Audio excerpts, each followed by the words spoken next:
வணக்கம் நண்பர்களே, welcome to நல்லவன் டிவி.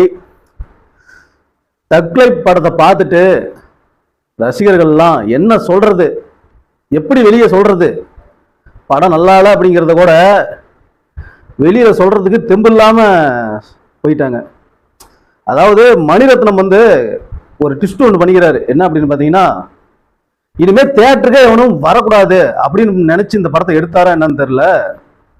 படம் ரிலீஸ் ஆனதுலேருந்து பயங்கரமான நெகட்டிவ் ரிவ்யூ. கங்குவா படமே பரவாயில்லன்னு சொல்ற அளவுக்கு ஒரு ரிவ்யூ வருதுன்னா அதற்கு காரணம் மணிரத்னம் அவர்கள் தான். கமலஹாசன் அவர்கள் எந்த தைரியத்தில் இந்த படத்தை எடுத்தாரு? ஏன்னா ஏற்கனவே இந்தியன் 2 அப்படிங்கிற ஒரு மகா ஃபிளாப் படத்தை சங்கர் கொடுத்து முடிச்சு விட்டாரு. அப்பவே ரசிகர்கள்லாம் ஆஹா, இனிமே இந்த பழைய டைரக்டர்கள் படம் எடுக்க வந்தா இனிமே போகக்கூடாதுப்பா. அந்த காலத்துல தமிழ் சினிமாவை பெரிய லெவல்ல கொண்டு போனது பாத்தீங்கன்னா சங்கர், மணிரத்னம் இவங்க தான். அதை யாரும் இல்லைன்னு சொல்லல, மறுக்கவும் முடியாது. ஆனா நான் தொடர்ந்து கடைசி வரைக்கும் படம் எடுத்துட்டு இருப்பேன் அப்படின்னு சொல்லி ஒரு கட்டத்துல பாத்தீங்கன்னா கண்டென்ட்டும் இல்லாம போயிருது. இந்த காலத்துக்கு ஏற்ற மாதிரி, இப்ப இருக்கிற டெக்னாலஜிக்கு ஏற்ற மாதிரி அவங்களோட கதை அம்சம் இல்லாம போயிருது. ரசிகர்கள் எதை எதிர்பார்த்து வராங்க, ரசிகர்களோட மனநிலை என்ன அப்படிங்கிற அந்த பல்ஸ் பார்த்து படம் எடுக்கிற அந்த டெக்னிக்லாம் இவங்களுக்கு இல்லாம போயிருது. இதுதான் காரணம்.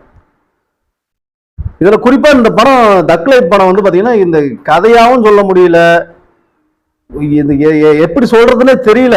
இப்ப படம் பார்க்க போயிட்டு இப்ப இன்டர்வல்ல எல்லா படமும் பாத்தீங்கன்னா படம் பார்க்க போனோமா இன்டர்வல்ல போயிட்டு ஸ்நாக்ஸ் எல்லாம் வாங்கிட்டு வருவோம்ல, வாங்கிட்டு ஒரு அங்க போயிட்டு ஜாலியா பேசிட்டு அடுத்த செகண்ட் ஹாப் எப்ப ஸ்டார்ட் ஆகும்னு சொல்லி பார்ப்போம். இந்த படத்துக்கு தியேட்டர்ல என்ன நடக்குதுன்னா, படத்தை பார்த்தவங்க அப்படியே அதாவது எல்லாருமே சாதாரண கண்ணீர் தானே விடுவாங்க. ஒண்ணு ஆனந்த கண்ணீரா இருக்கும், இல்லைன்னா ஒரு படம் நல்லா இல்லைன்னா கூட தெரியாம வந்துட்டா அப்படின்னு சொல்லிட்டு ஒரு துக்கமா ஒரு கண்ணீரை விட்டுட்டு உட்காந்துட்டு இருப்பாங்க. ஆனா இந்த படத்துக்கு ரத்த கண்ணீர் விட்டு படுத்துட்டு இருக்கிறான் ஒவ்வொருத்தனும். ரத்த கண்ணீர் விட்டு. ஏன்னா இந்த படம் ரிலீஸ் ஆகிறதுக்கு முன்னாடி கொடுத்த பில்டப் அப்படி. மும்பை போறாங்க, டெல்லி போறாங்க, அங்க போறாங்க, இங்க போறாங்க. இதுல வேற இந்த கர்நாடகா இஷ்யூ, தமிழில இருந்து பிறந்ததுதான் கன்னடம் அப்படின்னு ஒரு இஷ்யூ வேற கமலஹாசன் அவர்கள் சொல்லி அது மூலமா ஒரு இஷ்யூ போயிட்டு இருந்துச்சு. தமிழ்நாட்டுல பாத்தீங்கன்னா கமலஹாசனுக்கு பயங்கரமான ஆதரவு கொடுத்தாங்க.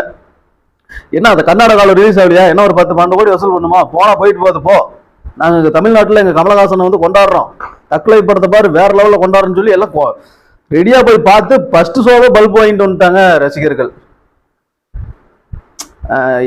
கமலஹாசன் அந்த பிரச்சனை போனுச்சுல்ல, தமிழ் தான் எல்லாத்துக்கும் தாய்மொழின்னு சொல்றதெல்லாம் அதெல்லாம் உண்மைதான், அதை ஏத்துக்கிறோம்.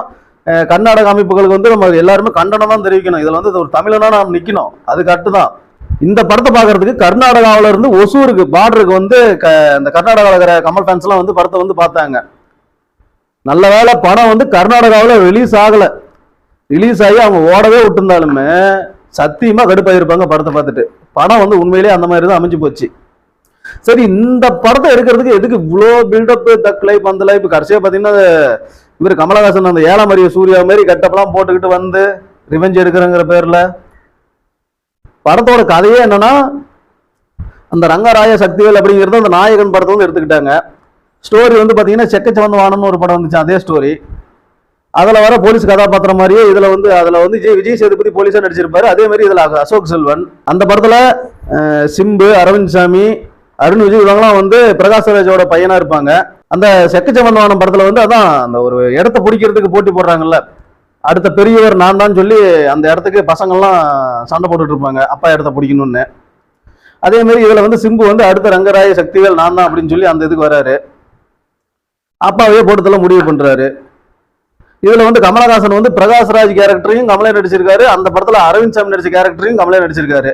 இதுலயும் ஒரு கீப் வருது, அதுலயும் ஒரு கீப் வருது. அரவிந்த் சாமிக்கு அதுல வருவாங்க, இதுல கமலஹாசனுக்கு த்ரிஷா. மற்றபடி படத்துல ஒண்ணுமே இல்ல. போயிட்டு ஏன்டா படத்துக்கு போனோம் அப்படின்னு ஆகி போச்சு. இதுல வேற தியேட்டருக்காரங்க அந்த ஸ்நாக்ஸ் மேட்டர் விட்டோம்ல, சரி இன்டர்வல்ல வெளியே வருவாங்க, ஸ்நாக்ஸ் வித்து சம்பாதிச்சிடலாம். ஏன்னா டிக்கெட் ரேட்டு விட இந்த ஸ்நாக்ஸ் ரேட்டு தான் அதிகம். ஒரு வாட்டர் பாட்டில் 50 ரூபா, 80 ரூபா, 100 ரூபாங்கிறது.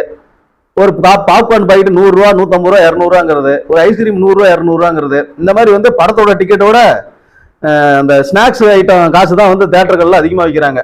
அதாவது எல்லா தியேட்டர்களும் சொல்ல முடியாது, கிராமத்துல இந்த சின்ன சின்ன டவுன்ல இருக்கிற தியேட்டர்லாம் கம்மி ரேட்டு தான். ஆனா இந்த முக்கியமா சிட்டியில வந்து நிறைய தேட்டர் இருக்குல்ல, மேக்சிமம் சிட்டியில் இருக்கிற எல்லா தேட்டர்லயும் இந்த நிலைமை தான்.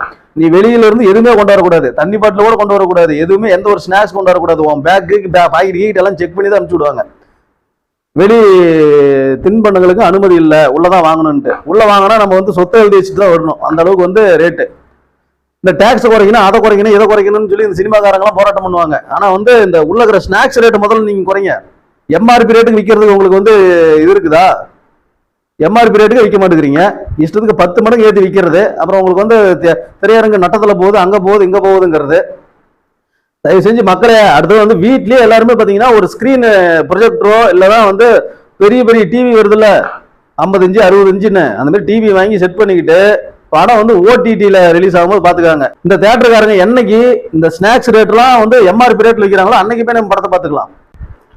சரி, இந்த கதைக்குள்ள சிம்பு எப்படி வந்தாரு அப்படின்னு சொல்லி யோசிச்சாவே 2-3 ஹீரோ தப்பிச்சு போயிட்டாங்க அப்படின்னு தோணுது. என்னடா குழப்பற அப்படின்னு கேட்காதீங்க. முதல்ல இந்த ரோல்ல நடிக்க இருந்தது ஜெயம் ரவி. ஜெயம் ரவி தான் பாத்தீங்கன்னா, ஏன்னா ஏற்கனவே மணிரத்னம் இயக்கத்துல வந்து பொன்னியின் செல்வன்ல நடிச்சிருந்தாரு. அந்த கேரக்டரே ஃபர்ஸ்ட் வந்து சிம்பு நடிக்கிறதா இருந்துச்சு. சிம்பு நடிச்சா நாங்களாம் நடிக்க மாட்டோம்னு சொல்லி எல்லாம் போவோம். மறுபடியும் வந்து ஜெயம் ரவி வந்து பொன்னியின் செல்வன்ல நடிச்சாரு.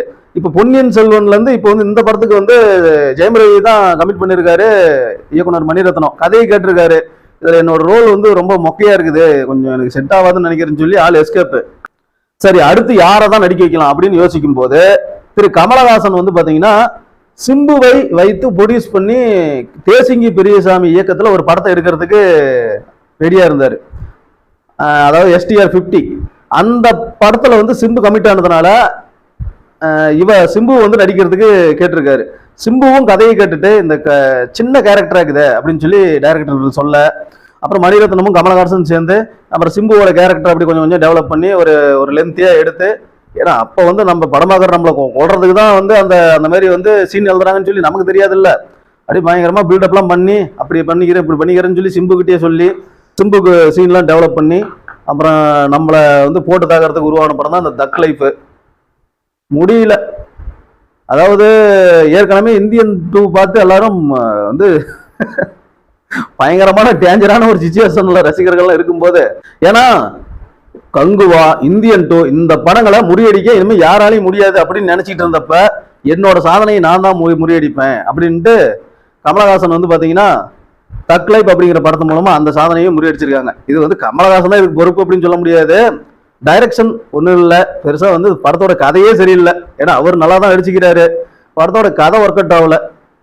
அதனால வந்து கிரிஞ்சு படமா போச்சு. இத்தனைக்கும் பாத்தீங்கன்னா பொறுமையே சோதிச்சிருச்சு. வரவங்க எல்லாம் ஒரு பைத்தியம் பிடிச்சா என்ன சொல்றதுன்னு தெரியாதுல்ல. படம் எப்படி இருக்குதுன்னு கேட்டா எப்படி சொல்றதுன்னு தெரியலன்னு போடுறாங்க. ஆனா நல்லாவே இல்லை, அதை எப்படி சொல்றதுன்னு தெரியல. ஏன்னா வந்து சில படங்கள் பார்ப்போம், நம்மளுக்கு பிடிக்காது, பிடிக்கலன்னு சொல்லிட்டு போவோம். அப்படி கூட இந்த படத்தை என்னால சொல்ல முடியல, எப்படி சொல்றதுன்னு தெரியல. பிடிக்கல அப்படிங்கிறதையே நான் வேற மாதிரி சொல்லணும்னு தோணுது, அது எப்படி சொல்றதுன்னு தெரியல அப்படின்னு சொல்லி புலம்பிட்டு போறாங்க. ஒருவேளை துல்கர் சல்மான் லக்கி பாஸ்கர் படத்துல நடிக்கிறத விட்டுட்டு சிம்புவுக்கு பதிலாக இந்த படத்துல தக்லை படத்துல நடிச்சிருந்தாருன்னா லக்கி பாஸ்கர் அப்படிங்கிற ஒரு படத்தோட வெற்றியும் வந்து அவருக்கு கிடைச்சிருக்காது.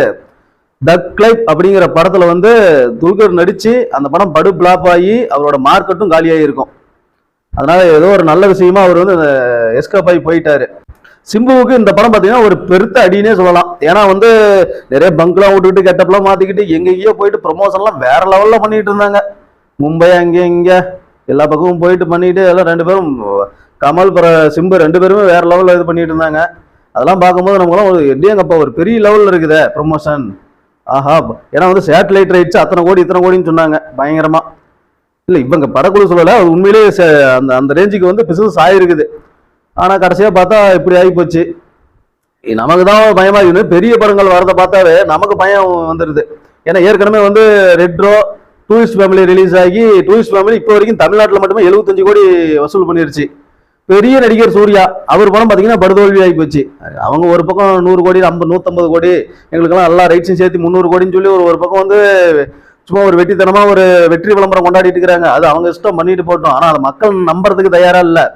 ஆனா சின்ன படங்கள் பாத்தீங்கன்னா நல்ல கண்டென்ட் ரீதியா எடுக்கிறாங்க, பெருசா செலவு கிடையாது, ஆக்டருக்கு பெருசா சம்பளம் கிடையாது, நீட்டான ஒரு படத்தை எடுக்கிறாங்க. கதை மக்களுக்கு அந்த படம் பிடிச்சிருந்தா வந்து நிச்சயமா ஹிட் ஆகுது.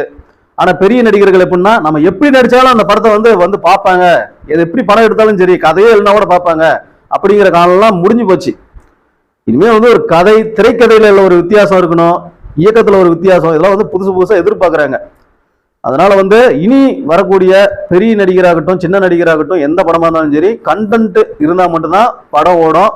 மற்றபடி வந்து சும்மா வந்து பெரிய ஸ்டார் நடிக்கிறாரு அப்படிங்கிறதுக்காக எந்த படமும் ஓடாது. ஏன்னா சமீபத்தில் வந்த பெரிய நடிகர்கள் படம்லாம் பார்த்துருப்பீங்க. இது வந்து விஜய்க்கும் பொருந்தும், அஜித்துக்கும் பொருந்தும், ரஜினிக்கும் பொருந்தும், கமலுக்கும் பொருந்தும், சூர்யாவுக்கும் பொருந்தும், பெரிய நடிகர்கள் எல்லாத்துக்குமே பொருந்தும். அதனால கண்டென்ட் தான் முக்கியம். இந்த வீடியோ உங்களுக்கு பிடிச்சிருந்தா வீடியோவை லைக் பண்ணுங்க, ஷேர் பண்ணுங்க. நன்றி, வணக்கம்.